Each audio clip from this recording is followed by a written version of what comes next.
ಒಂದು ಸಾರಿ ಒಬ್ಬ ಯುವಕ ಕೆಲಸ ಹುಡ್ಕೊಂಡು ಒಂದು ದೊಡ್ಡ ನಗರಕ್ಕೆ ಹೋಗ್ತಾನೆ.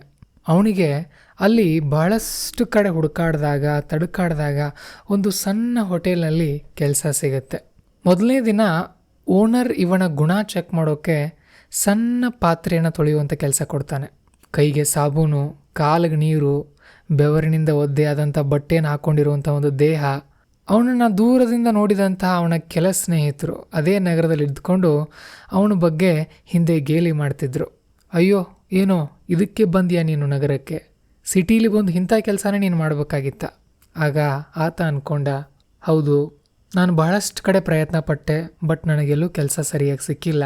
ಈಗ ಅಟ್ಲೀಸ್ಟ್ ನನ್ನ ಪ್ರತಿ ದಿನದ ಜೀವನ ಶೈಲಿಯನ್ನು ನಾನು ನಿರ್ವಹಣೆ ಮಾಡೋಕ್ಕೆ ಯಾವುದಾದ್ರೂ ಪರವಾಗಿಲ್ಲ ಒಂದು ಕೆಲಸ ನಾನು ಮಾಡಲೇಬೇಕು.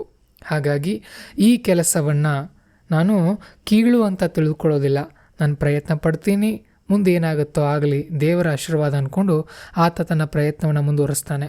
ಹಾಗೆಯೇ ಆಗಾಗ ಮನಸ್ಸಿಗೆ ಹೇಳ್ಕೊಳ್ತಿರ್ತಾನೆ, ನಾನು ಇಲ್ಲಿ ಕೆಲಸ ಮಾಡ್ತಿಲ್ಲ, ನಾನು ಕಲಿತಾ ಇದ್ದೀನಿ. ಪ್ರತಿದಿನ ಆ ಗಮನದಿಂದ ಹೋಟೆಲ್ನಲ್ಲಿ ನಡೀತಾ ಇರೋವಂಥ ವ್ಯವಹಾರವನ್ನು ಕಲ್ತ್ಕೊಳ್ತಾ ಇದ್ದ, ನೋಡ್ತಾ ಇದ್ದ, ಅಬ್ಸರ್ವ್ ಮಾಡ್ತಾ ಇದ್ದ.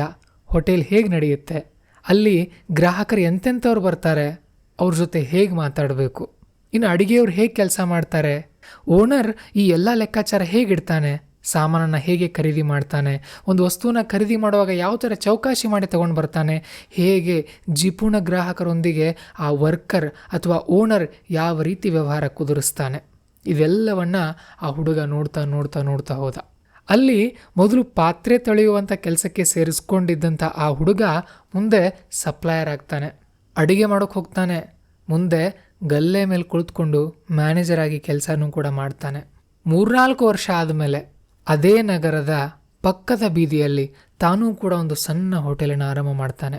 ತಾನೇನು 3-4 ವರ್ಷ ಒಂದು ಹೋಟೆಲಲ್ಲಿ ನಿಂತ್ಕೊಂಡು ಕೆಲಸ ಮಾಡ್ಕೊಂಡು ಪಡೆದಿದ್ನಲ್ಲ ನಾಲೆಜ್, ಆ ನಾಲೆಜನ್ನು ಇಲ್ಲೇ ಹಾಕ್ತಾನೆ. ಇವನ ಹೋಟೆಲ್ನ ಮುಂದೆ ಜನ ಕ್ಯೂನಲ್ಲಿ ನಿಂತ್ಕೊಳ್ಳೋಕೆ ಆರಂಭ ಮಾಡ್ತಾರೆ. ಮೊದಲ ವರ್ಷ, 2ನೇ ವರ್ಷ, 3ನೇ ವರ್ಷ, 4ನೇ ವರ್ಷ, ಹೀಗೆ ತನ್ನ ಪ್ರಯತ್ನದಿಂದ, ತನ್ನ ಕಲಿಕೆಯಿಂದ, ತನ್ನ ಜ್ಞಾನದಿಂದ ಒಬ್ಬ ದೊಡ್ಡ ಹೋಟೆಲ್ ಉದ್ಯಮಿಯಾಗಿ ಬೆಳೆದು ನಿಂತ್ಕೊಳ್ತಾನೆ. ಅವನ ಯಶಸ್ಸಿನ ಹಿಂದೆ ಇದ್ದಂತಹ ಕಾರಣ ಏನು? ಸಿಂಪಲ್, ತುಂಬ ಸರಳವಾಗಿರೋದು. ಆತ ಒಂದೇ ಕೆಲಸದಲ್ಲಿ ಮಗ್ನನಾಗಿ ದೀರ್ಘಕಾಲ ದುಡಿದ, ಶ್ರಮಿಸಿದ. ಆತ ಚಿತ್ತ ಭಂಗ ಮಾಡಲಿಲ್ಲ.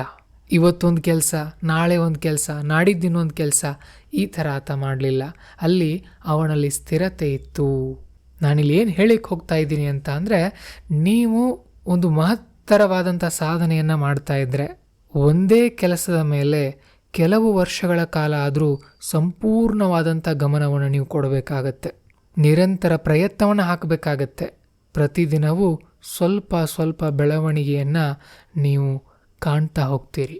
ಒಂದೊಂದು ಸಾರಿ ಕಾಣೋದಿಲ್ಲ, ಆದರೆ 3-4 ವರ್ಷ ಆಗುತ್ತಲ್ಲ, ಒಂದೇ ಸಾರಿಗೆ ಒಂದು ದೊಡ್ಡ ಗೆಲುವು ನಿಮಗೆ ಸಿಕ್ಕಿಬಿಡುತ್ತೆ. ಹಾಗಾಗಿ ಒಂದು ಸಮಯದಲ್ಲಿ ಒಂದು ಕೆಲಸ ಮಾತ್ರ ಮಾಡಿ, ಸಿಸ್ಟಮೆಟಿಕ್ ಆಗಿ ಹಾರ್ಡ್ ವರ್ಕ್ ಮಾಡಿ, ನಿರಂತರವಾಗಿ ಕೆಲಸ ಮಾಡ್ತಾ ಇರಿ. ಇಂದಿನ ಸ್ಪರ್ಧಾತ್ಮಕ ಯುಗದಲ್ಲಿ ಬಹಳಷ್ಟು ಜನ ವಿಫಲರಾಗೋಕ್ಕೆ ಕಾರಣ ಪ್ರತಿಭೆಯ ಕೊರತೆ ಅಲ್ವೇ ಅಲ್ಲ, ಗಮನದ ಕೊರತೆ, ಚಿತ್ತಭಂಗ, ಏಕಾಗ್ರತೆಯ ಕೊರತೆ. ಬುದ್ಧಿ ಇಲ್ಲದೆ ಜನ ಸೋಲ್ತಾ ಇಲ್ಲ. ಇವತ್ತು ಒಂದೇ ಗುರಿ ಇಲ್ಲದೆ, ಸ್ಪಷ್ಟತೆ ಇಲ್ಲದೆ ಇವತ್ತು ಸೋಲ್ತಾ ಇದ್ದಾರೆ. ಇವತ್ತು UPSCಯಲ್ಲಿ ಕೂಡ ಇದೇ ಆಗ್ತಾ ಇರೋದು. ಒಬ್ಬ ವಿದ್ಯಾರ್ಥಿಯನ್ನು ನೋಡಿ, ಉದಾಹರಣೆಗೆ ಆತ UPSC ಎಕ್ಸಾಮ್ಗೆ ಓದ್ತಾ ಇದ್ದಾನೆ ಅಂದ್ಕೊಳ್ಳೋಣ. ನಾನು ಓದ್ತೀನಿ ಅಂತ ಅಂದ್ಕೊಳ್ತಾನೆ, ಕೋಚಿಂಗ್ ಜಾಯ್ನ್ ಆಗ್ತಾನೆ, ಸೋಮವಾರ ಪಾಲಿಟಿ ಪುಸ್ತಕವನ್ನು ತೊಗೊಳ್ತಾನೆ, ಮಂಗಳವಾರ UPSC ಆಗಲಿಲ್ಲ ಅಂತ ಅಂದರೆ ಏನು ಮಾಡಲಿ, ಬ್ಯಾಂಕಿಂಗ್ ಟ್ರೈ ಮಾಡಲಾ, SD FD ಓದ್ಕೊಳ್ಳ, ಅಥವಾ ಕರ್ನಾಟಕ ಸರ್ಕಾರ PSI ಕಾಲ್ಫಾರ್ಮ್ ಮಾಡ್ತಾ ಇದೆ, PSIಗೆ ಓದ್ಕೊಳ್ಳ, ಅಯ್ಯೋ KS ನೋಟಿಫಿಕೇಷನ್ ಎಲ್ಲಿಗೆ ಬಂತು, ಹೀಗೆ ಮಂಗಳವಾರ ಥಿಂಕ್ ಮಾಡ್ತಾನೆ. ಬುಧವಾರ ಬರುತ್ತೆ, ಅವತ್ತು ಸುಯಿಸೈಡ್ ಪ್ರಾಕ್ಟೀಸ್ ಮಾಡ್ತಾನೆ. ಗುರುವಾರ ಯೂಟ್ಯೂಬ್ನಲ್ಲಿ ಮೋಟಿವೇಶನ್ ವಿಡಿಯೋ ನೋಡ್ಕೊಂಡು ಕೂತ್ಕೊಳ್ತಾನೆ. ಶುಕ್ರವಾರ SSC ಎಕ್ಸಾಮ್ ಬಗ್ಗೆ ಥಿಂಕ್ ಮಾಡ್ತಾನೆ. ಶನಿವಾರ ಯಾವುದೋ ಒಂದು ರ್ಯಾಂಡಮ್ ಮಾಕ್ ಟೆಕ್ಸ್ಟನ್ನು ಬರೀತಾನೆ. ಭಾನುವಾರ ರೆಸ್ಟ್ ಅಂತ ಹೇಳಿ ಮಲ್ಕೊಂಡು ಬಿಡ್ತಾನೆ. ಹೀಗೆ ಯಾವುದೇ ಒಂದು ವಿಷಯವನ್ನು ತೆಗೆದುಕೊಂಡು ಅದನ್ನು ಅಮೂಲಾಗ್ರವಾಗಿ ವಿಶ್ಲೇಷಣಾತ್ಮಕವಾಗಿ ಓದದೆ, ಅದರಿಂದ ಶಾರ್ಟ್ ನೋಟ್ಸನ್ನು ಮಾಡದೆ ಆತ ಕಾಲಹರಣ ಮಾಡ್ತಿರ್ತಾನೆ. 1 ವರ್ಷದ ನಂತರ ಏನಾಗುತ್ತೆ? ಯಾವುದರ ಬಗ್ಗೆಯೂ ಕೂಡ ಸ್ಪಷ್ಟತೆ ಇರೋದಿಲ್ಲ, ಯಾವ ವಿಷಯದ ಮೇಲೂ ಕೂಡ ಹಿಡಿತಾ ಇರೋದಿಲ್ಲ. ಯಾಕಂದರೆ ಅರ್ಧ ಕುದ್ದಿರುವಂಥ ಅನ್ನವನ್ನು ತಿನ್ನೋಕ್ಕಾಗೋದಿಲ್ಲ, ಹಾಗೆಯೇ ಅರ್ಧಂಬರ್ಧ ಓದಿರುವಂತಹ ವಿಷಯದ ಜ್ಞಾನ ತಲೆಗೆ ಹತ್ತೋದಿಲ್ಲ. ಅರ್ಧ ಕಲಿತ ವಿಷಯ ಫಲನೂ ಕೂಡ ಕೊಡೋದಿಲ್ಲ. ಅರ್ಧ ಮನಸ್ಸಿನಿಂದ ಮಾಡಿದ ಕೆಲಸವೂ ಕೂಡ ಯಶಸ್ಸಾಗೋದಿಲ್ಲ. ಹಾಗಾಗಿ ನೀವು ವಿದ್ಯಾರ್ಥಿಗಳಾಗಿದ್ದರೆ, ಸ್ಪರ್ಧಾತ್ಮಕ ಪರೀಕ್ಷೆಗೆ ಓದ್ತಾ ಇದ್ದರೆ, ಅಥವಾ ಯಾವುದೋ ಒಂದು ಕ್ಷೇತ್ರದಲ್ಲಿ ದೊಡ್ಡ ವ್ಯಕ್ತಿಯಾಗಿ ಬೆಳಿಬೇಕಂತ ಅಂದ್ಕೊಂಡಿದ್ರೆ, ಮೊದಲು ಒಂದು ವಿಷಯವನ್ನು ತೆಗೆದುಕೊಳ್ಬೇಕು.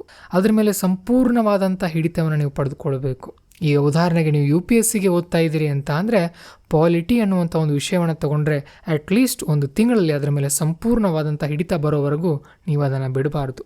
ಅಲ್ಲಿರುವಂಥ ಕಾನ್ಸೆಪ್ಟ್ಸ್ಗಳೇನೇನು, ಅದರಿಂದ ಶಾರ್ಟ್ ನೋಟ್ಸ್ ಮಾಡೋದಾಗಿರ್ಬೋದು, ಅದನ್ನು ರಿವಿಷನ್ ಮಾಡೋದಾಗಿರ್ಬೋದು, ಯಾವ ವಿಷಯವನ್ನು ಓದಿದ್ರಿ ಅದೇ ವಿಷಯದ ಟೆಸ್ಟ್ ಬರೆಯೋದಾಗಿರ್ಬೋದು, ಇದೆಲ್ಲ ನೀವು ಮುಗಿಸ್ತಾ ಹೋಗಬೇಕು. ಆಮೇಲೆ ಎಕನಾಮಿ, ಹಿಸ್ಟ್ರಿ, ಜಿಯೋಗ್ರಫಿ, ಎನ್ವೈರ್ಮೆಂಟ್, ಹೀಗೆ ಒಂದೊಂದೇ ಇಟ್ಟಿಗೆನ ಹಾಗೆ ಹೇಗೆ ಮನೆ ಕಟ್ತಾರೋ ಅದೇ ಥರ ಒಂದೊಂದೇ ಸಬ್ಜೆಕ್ಟ್ಗಳನ್ನ ಮುಗಿಸ್ತಾ ಹೋದಾಗ ನಿಮಗೆ ರ್ಯಾಂಕ್ ಅನ್ನೋದು ಬರುತ್ತೆ. ನಿಮಗೆ ನಿಮ್ಮ ಜೀವನದ ಅತ್ಯಂತ ದೊಡ್ಡ ಸಮಸ್ಯೆ, ಸವಾಲು ಅಥವಾ ಶತ್ರು ಅಂತ ಅಂದರೆ ನಿಮ್ಮ ಡಿಸ್ಟ್ರಾಕ್ಷನ್ಸ್.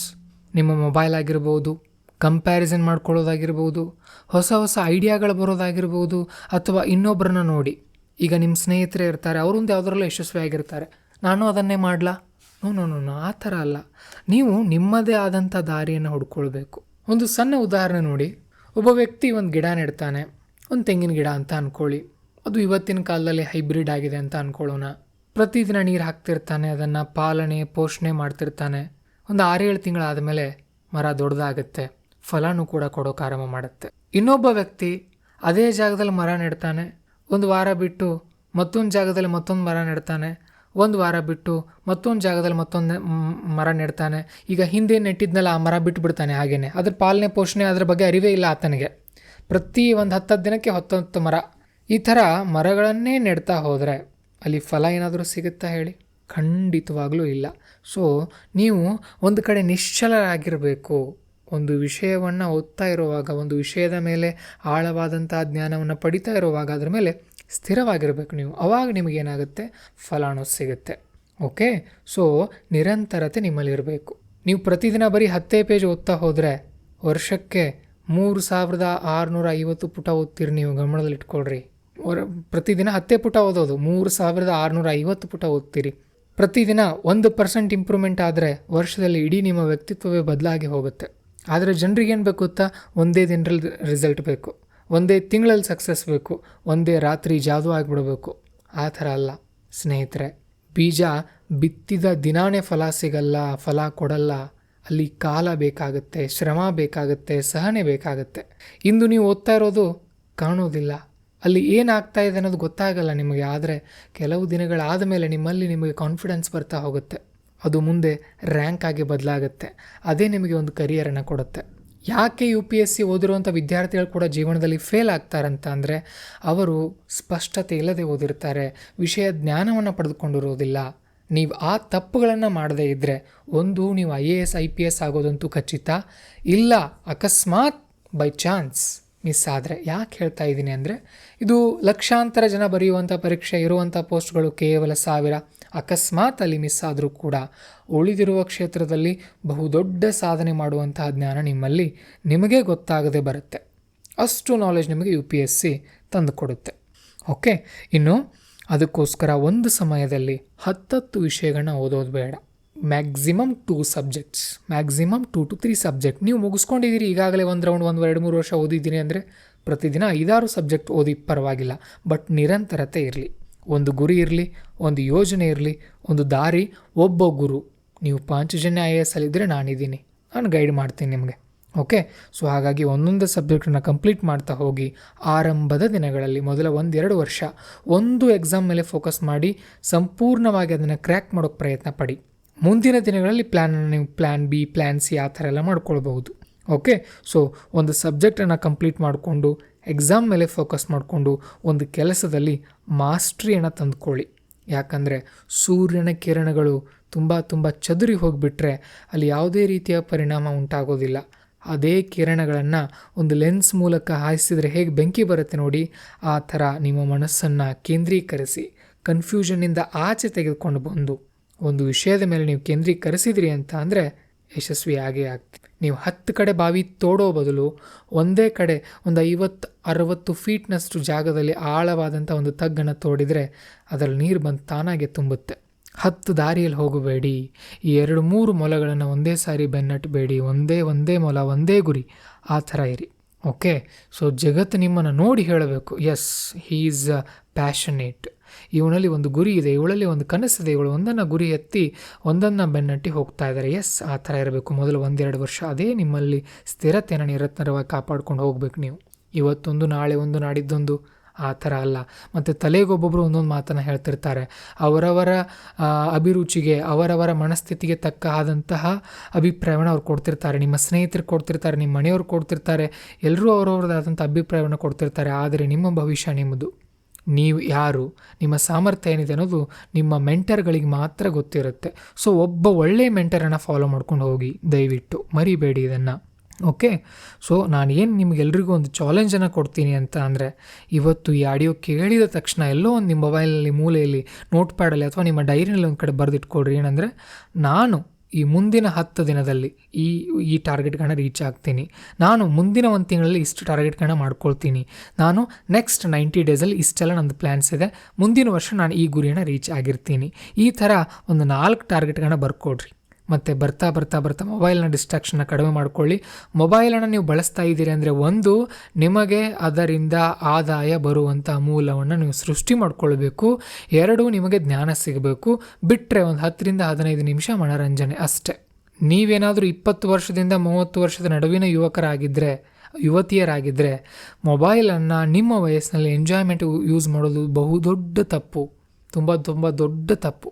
ಯಾಕಂದರೆ 20-30 ವರ್ಷ ಏನಿದೆಯಲ್ಲ, ಎಂಜಾಯ್ಮೆಂಟ್ ಮಾಡೋಕ್ಕಿರುವಂಥ ಸಮಯ ಅಲ್ಲ. ನೀವು ಈ ಟೈಮಲ್ಲಿ ಎಂಜಾಯ್ ಮಾಡ್ತಾ ಹೋದರೆ 30ರ ನಂತರ ನರಳಬೇಕಾಗುತ್ತೆ.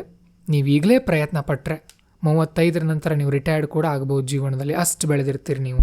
ಓಕೆ, ಸೊ ನಿರಂತರತೆಯನ್ನು ಕಾಪಾಡಿಕೊಂಡು ಹೋಗಿ. ಮತ್ತು ಇವತ್ತಿಂದಾನೆ, ಈ ಕ್ಷಣದಿಂದಾನೆ ಈ ಒಂದು ಮೈಂಡ್ಸೆಟ್ಟಿಗೆ ಹಾಕ್ಕೊಂಡ್ಬಿಡಿ ಇದನ್ನು. ಏನಂದರೆ, ನಾನು ಒಂದು ಏನಾದರೂ ವಿಷಯವನ್ನು ತೊಗೊಂಡ್ರೆ ಅಮೂಲಾಗ್ರವಾಗಿ ನಾನು ಅದನ್ನು ಕಂಪ್ಲೀಟ್ ಮಾಡ್ಕೊಳ್ತೀನಿ. ಉದಾಹರಣೆ, ಈಗ ನೀವು ಸಿನಿಮಾದವ್ರನ್ನ ತೊಗೊಳ್ಳಿ. ಒಂದು ಸಿನಿಮಾ ಮಾಡ್ತಾ ಇದ್ದಾರಂತ ಅಂದರೆ, ಇವತ್ತೊಂದು ಸಿನಿಮಾ, ನಾಳೆ ಒಂದು ಸಿನಿಮಾ, ಆ ಥರ ಮಾಡ್ತಾ ಹೋಗ್ತಾರೋ. ಒಂದನ್ನು ನೀಟಾಗಿ ಮುಗಿಸ್ಕೊಳ್ತಾರೆ, ಮೊದಲು ಒಂದು ನೀಟಾಗಿ ಮುಗಿಸ್ಕೊಳ್ತಾರಲ್ವ, ಆ ಥರ ನಿಮ್ಮ ಪ್ರಯತ್ನ ಇರಲಿ. ಹಾಗಾಗಿ ಇವತ್ತು ನೀವು ತೆಗೆದುಕೊಳ್ಳುವಂಥ ನಿರ್ಧಾರ ನಿಮ್ಮ ಇಡೀ ಭವಿಷ್ಯವನ್ನು ಬದಲಾಯಿಸುತ್ತೆ. ಒಂದು ಗುರಿ ಇರಲಿ, ಒಂದು ದಾರಿ ಇರಲಿ, ನಿರಂತರವಾದ ಪ್ರಯತ್ನ ಇರಲಿ, ಯಶಸ್ಸು ನಿಮ್ಮದೇ ಆಗುತ್ತೆ.